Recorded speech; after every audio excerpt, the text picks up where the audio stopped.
REET investing क्या है, रीट में अगर आपने इन्वेस्ट करना है तो आप कैसे कर सकते हैं और किस तरह के रिटर्न आप इससे एक्सपेक्ट कर सकते हैं। मैंने रीट्स में इन्वेस्टमेंट किया है, मेरे किस तरह के रिटर्न्स आए हैं पास्ट में, पिछले कुछ महीनों में, पिछले कुछ सालों में, वो पूरा आपको मैं स्क्रीन पर दिखाता हूँ। तो सबसे पहले दोस्तों समझते हैं कि रीट्स है क्या और इसमें क्या आपको इन्वेस्ट करना चाहिए, ये किस तरह की चीज़ है। तो रीट का सबसे पहले हम फुल फॉर्म समझते हैं, REIT यानी रियल एस्टेट इन्वेस्टमेंट ट्रस्ट। तो ये क्या है, कुछ स्पॉन्सर्स जो है वो मिलके कुछ कमर्शियल प्रॉपर्टीज़ खरीदते हैं, जैसे बड़े बड़े ऑफिसेज या मॉल्स जो हैं वो खरीदते हैं और फिर इनका एक ट्रस्ट बनाकर, और जैसे एक कंपनी के शेयर बेचे जाते हैं वैसे इनकी यूनिट्स जो हैं वो बेची जाती हैं और ये हमारे एक्सचेंजेस यानी BSE और NSE पर लिस्ट होती हैं एक शेयर की तरह, और आप शेयर की तरह ही इन्हें खरीद और बेच सकते हैं। तो आपका जो पैसा है, जो आपका इन्वेस्टमेंट है, वो एक्चुअली एक तरह से ऐसे समझें कि वो रियल एस्टेट में लगा है।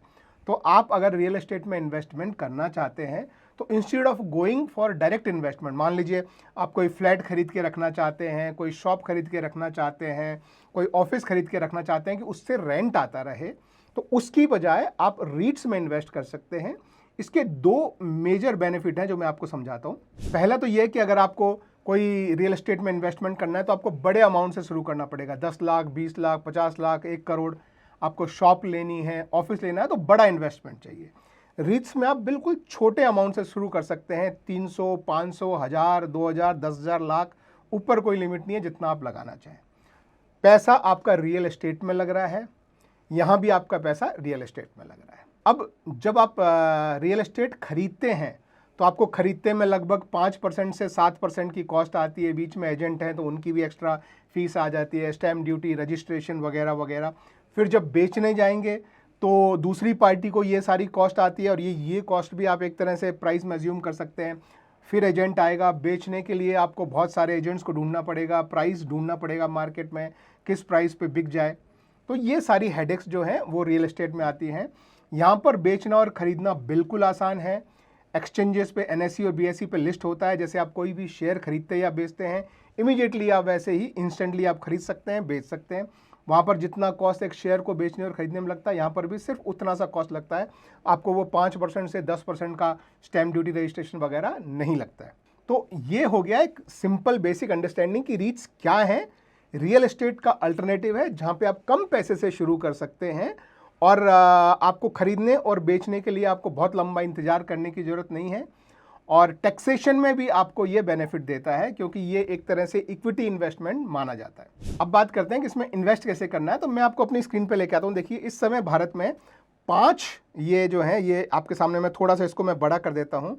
तो इस समय इंडिया में 5 फंड्स जो हैं वो लिस्टेड हैं। पहला है देखिए यहाँ पे ब्रुकफील्ड इंडिया रियल एस्टेट, दूसरा है एम्बेसी, तीसरा है नॉलेज सबसे रिसेंट है अभी, फिर है माइंडस्पेस बिजनेस पार्क और 5वां है नेक्सस। ये ऊपर के 4 जो हैं ब्रुकफील्ड, एम्बेसी, नॉलेज रियल्टी और माइंडस्पेस, ये चारों ऑफिस स्पेस में इन्वेस्ट करते हैं, और जो नेक्सस सेलेक्ट है वो ज़्यादातर बड़े बड़े शॉप्स, मॉल्स, शोरूम्स उनमें इन्वेस्ट करता है। तो ये 5 रीट्स हैं और जैसा कि आप मेरी स्क्रीन पर देख सकते हैं मैंने इन सब में कुछ कुछ अमाउंट जो है वो लगाया हुआ है। देखिए इसमें ये लगभग 9.9 लाख, 10 लाख, 5 लाख, 9 लाख, 10 लाख, तो 9-10 के अलावा, और ये अभी जो है ये नॉलेज रियल्टी मैंने बताया कि नया है, तो अभी मैंने इसमें सिर्फ 5-6 कुछ लगाया हुआ है और उनकी वैल्यू जो है वो बढ़कर इतनी हो गई है। और अगर आप इनका XIRR देखें यानी कि आपका ईयरली रिटर्न कितना आया है, तो वो ये आपको यहाँ पर दिख रहा है। लेकिन ध्यान रखें ये रिटर्न अकेला नहीं है। एक जो रीट्स की इम्पॉर्टेंट चीज़ है वो है कि इनकी जो रेंटल इनकम होती है उसका 90% इनको आपको पास ऑन करना होता है, और ये पास ऑन जो है ये सारी रीट्स हर क्वार्टर करती हैं। तो ये भी मैं आपको यहाँ पे मैं रिटर्न दिखाता हूँ। देखिए ये जो है ये मेरे 5 इन्वेस्टमेंट है। आप देखें तो काफ़ी पुराने समय से ये इन्वेस्टमेंट चलते आ रहे हैं, और अभी जब मैं ये वीडियो बना रहा हूँ तो आज February 10 है, तो अभी जो इस क्वार्टर का जो है इसमें 1 का नंबर आ गया है, 3 के नंबर आने अभी बाकी हैं। आप पिछले क्वार्टर के नंबर देखें तो आ गए हैं। तो आप देखिए इसमें सालाना अगर आप ये देखें तो सालाना लगभग 6% से 6.5% तक का, यहाँ पे 6% है, यहाँ पे 5.7 है, यहाँ पे 6.58 है।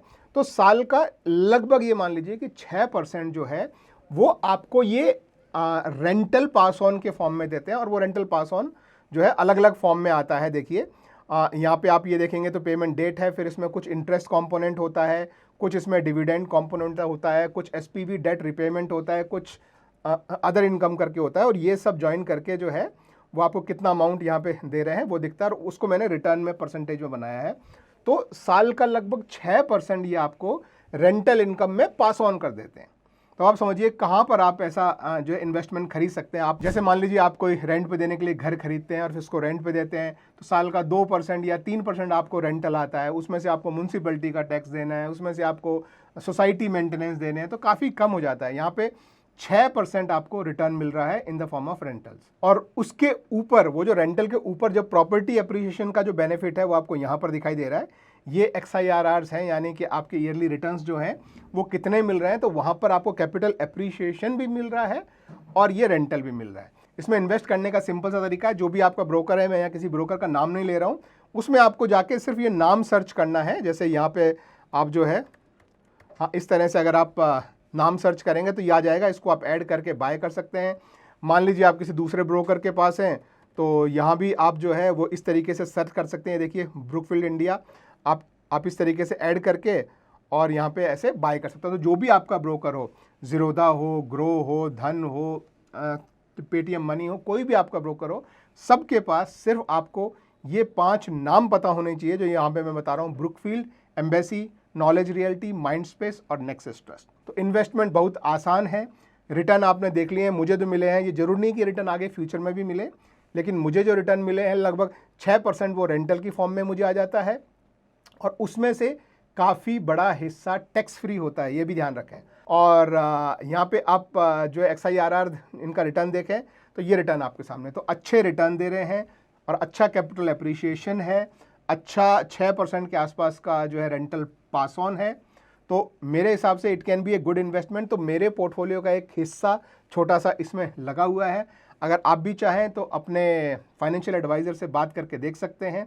लेकिन रियल एस्टेट खरीद रहे हैं तो उसके कंपैरिजन में this is always a more suitable option.